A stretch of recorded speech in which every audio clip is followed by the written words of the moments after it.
So,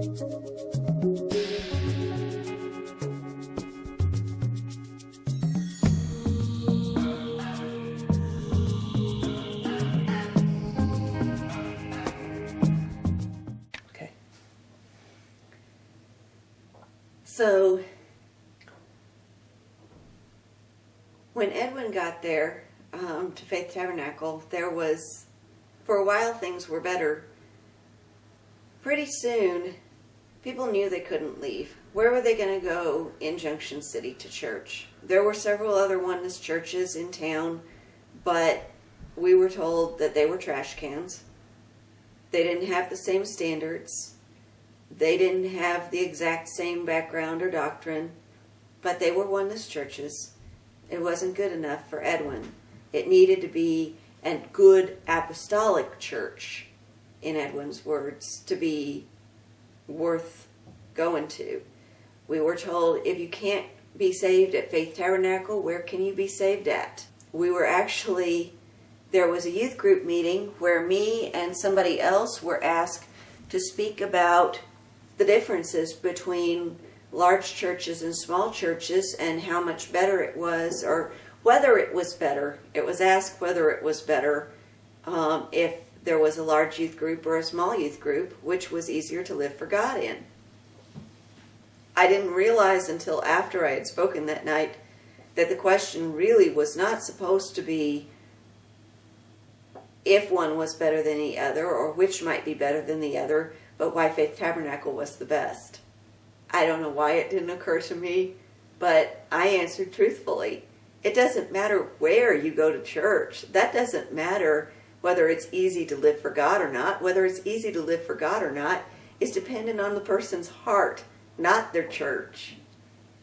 It's easier to fake it in a large church, but it's not easier to actually live it. But there were a lot of things like that that were repeatedly told to us, that it's so easy to live for God here. This is the best church in the universe. This is going to become Apostolic USA. We're going to rename the city from Junction City to Apostolic City USA. Everybody in town is going to be apostolic. Everybody's going to want to come here. This is the best church around. It's hard sitting in that kind of environment and saying that you're having trouble and saying that you're questioning anything. Especially when you're told that questioning the pastor is like questioning God. It wasn't ever said quite in that way, but that was the insinuation, that you can't question the man of God because he's the voice of God, he's the mouthpiece of God, he's the watchman on the wall, God put him there. So basically, if you're questioning him, you're questioning God. But it was never really, that last part of that parallel was never drawn. Still, people understood it. Then there's the problem of where do you go from here? When I left, I had already seen several people struggle with the same thing. I knew several of them went to the quote-unquote trash cans in town, the different other Oneness churches in town. People who left and went to a non-Oneness church, to a Trinitarian church, were called tritheists. They believed in three gods, not one God. They were in idolatry then. They were reprobate. God might not even be able to save them anymore. They had gone beyond His grace by going to a Trinitarian church that, as a dog returns to its vomit, so they returned to a Trinitarian church, which has its own definite inferences both about them and about where they're going, because they are dogs and the churches that they're attending are vomit, in Edwin's opinion.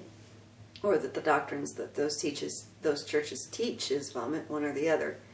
You can't go out of town because Edwin has preached that the other churches in the area that are Oneness churches had definite problems. The problems might seem slight to other people, but they were considered huge at Faith Tabernacle. If you went to Topeka to the Cons church, his wife had a slit in her dress and she paraded up onto the platform at camp meeting and played that piano as though that slit didn't make any difference in the world. She was rebellious against Brother Westberg, and her husband backed her up in that. And so, boy, you didn't want to go to that church.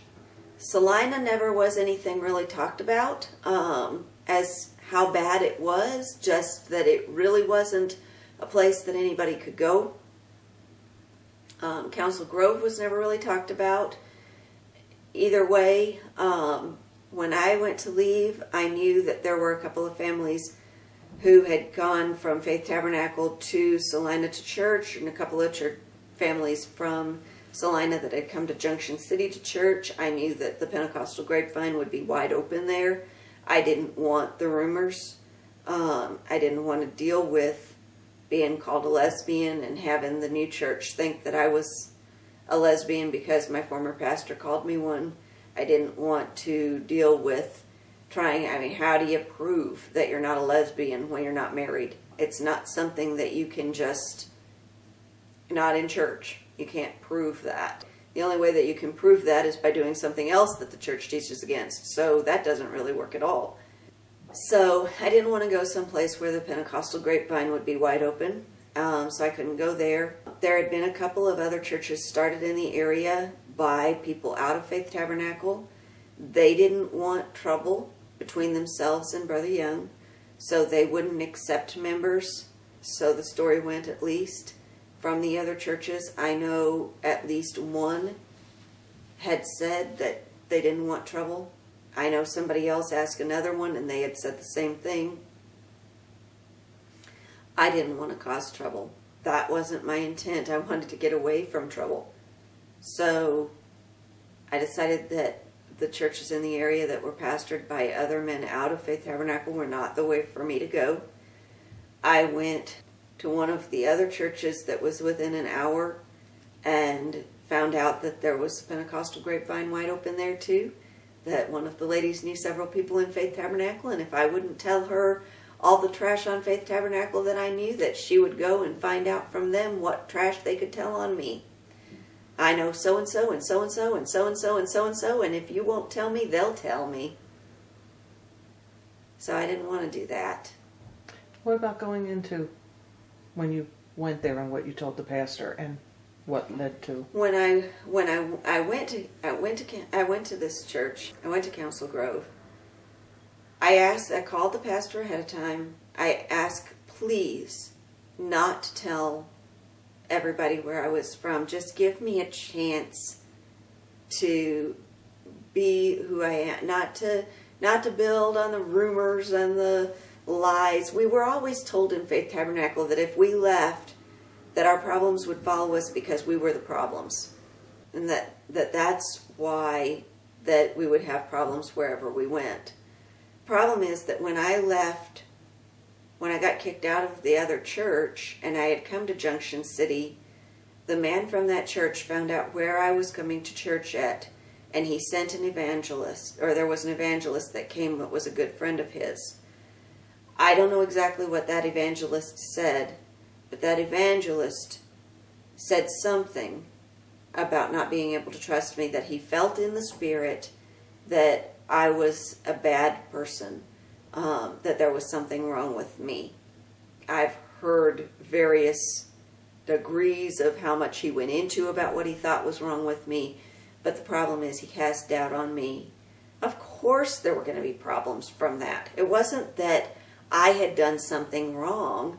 It was that I had done something right. I had not gone and gossiped about them. I had not gone and badmouthed the person's church that I was leaving, and so all of a sudden I must be wrong because I didn't say anything and they had said something, and they had felt it in the Holy Ghost and they were a pastor, so it must be right.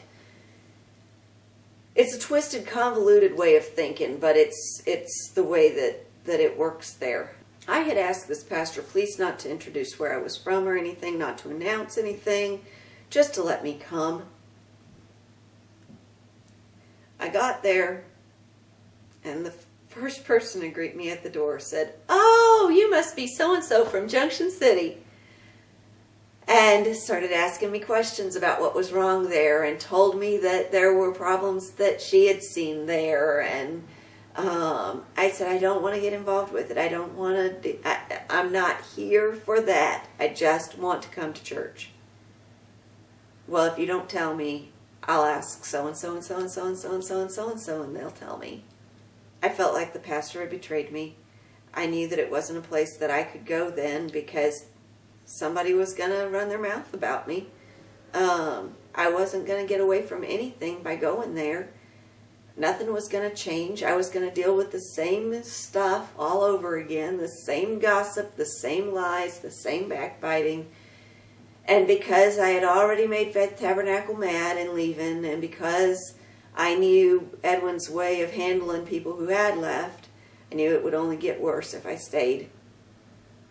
When somebody left Faith Tabernacle and tried to go to another Oneness church, even out of the area, if the pastor felt like it would be most ethical to try to heal the relationship, not to send them back or anything necessarily to Faith Tabernacle, but just to restore that relationship and to make sure that there were no offenses, that the air was cleared, and that everybody could move on, Edwin would get up and brag about how he had chewed out, if the people called, that he would chew them out.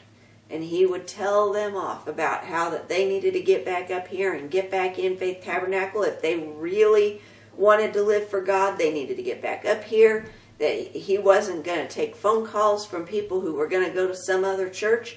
If they wanted to come to church, they needed to get back in Faith Tabernacle where they belonged. That they hadn't left right, and they needed to get back in there into Faith Tabernacle in order to get right. He then bragged, at least on one occasion, about chewing the pastor himself out for even calling and trying to mediate such a situation, to try to get relationship restored between people, between the members and Edwin Young. Got on the phone and chewed the pastor out for trying to be a peacemaker. Called him a wolf. Called him all kinds of other things. And bragged about it from the pulpit the next Saturday. Told us that all of this had happened. Now, maybe it was all Edwin just talking. Maybe it really didn't happen that way, but it was sure convincing. It wasn't something that you could just leave and go someplace else. I know that there's a lot of people who say, well, why don't you just leave? You can't just leave. If you leave, you lose all your friends. They're not going to talk to you anymore. They'll turn their backs to you in the store, even if they were good friends. You're going to get the crazy phone calls, wailing and telling you how you are going to hell. You're going to have to deal with any family that's in the church deciding whether to talk to you anymore or whether to disown you. You're going to lose a lot by leaving Faith Tabernacle. People who are there know that. They know that they're going to lose an awful lot by leaving. And on top of everything else, they believe, because of the teaching there, that they will not only lose family and friends and the entire culture that they're used to in that church. Their entire schedule is thrown different. They may lose their jobs if they worked for one of the businesses that has Faith Tabernacle people in charge of hiring and firing. They might have trouble on the job because things may be said about them and insinuations made at work. They can feel terribly cut off by all of that. But they're not only going to lose all of that in their minds, they're also going to lose God, because they believe that when they walk out of the church, that they're walking out on God. When they walk out of Faith Tabernacle, even if they're going to another Oneness church, they believe they're walking out on God. So in their opinion, when they leave, they're not only losing their family, their friends, their culture, their entire lifestyle, they're also losing God. The thing is, it's not true.